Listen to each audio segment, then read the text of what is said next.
മുരിങ്ങയിലയും മുട്ടയും കൂടെ തോരൻ വയ്ക്കാൻ പോവുകയാണ്. അതിന് വേണ്ടി ഒരു പാത്രം അടുപ്പത്ത് വെച്ച് അല്പം വെളിച്ചെണ്ണ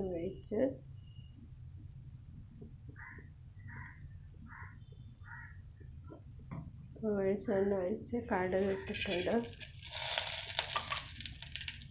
2 വറ്റൽ മുളക് കൂടെ ചേർത്ത് ഇനി 2 പിടി മുരിങ്ങയിലയാണ് ഇടാൻ പോകുന്നത്.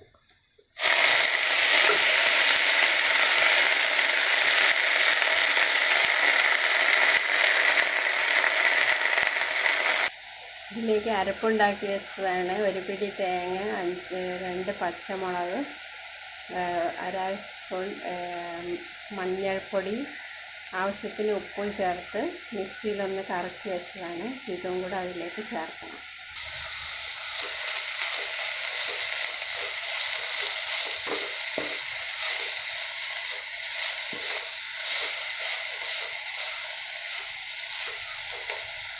ഇത് 3 മുട്ട എടുത്ത് വെച്ചിട്ടുണ്ട്. അത് പൊട്ടിച്ച് തോരത്തിലേക്ക് ഒഴിക്കണം. മുട്ട പൊട്ടിച്ച് തോരത്തിൽ ഒഴിച്ചിട്ടുണ്ട്. ഇനി ഇളക്കി യോജിപ്പിക്കുക. മുട്ടയും മുരിങ്ങയിലയും കൂടെയുള്ള തോരൻ റെഡി ആയിട്ടുണ്ട്. നല്ല ടേസ്റ്റാണ്. എല്ലാവരും ഒന്ന് ഉണ്ടാക്കി നോക്കണം. ഇഷ്ടപ്പെടുകയാണെങ്കിൽ ലൈക്ക് ചെയ്യണം, സബ്സ്ക്രൈബ് ചെയ്യണം. Thank you.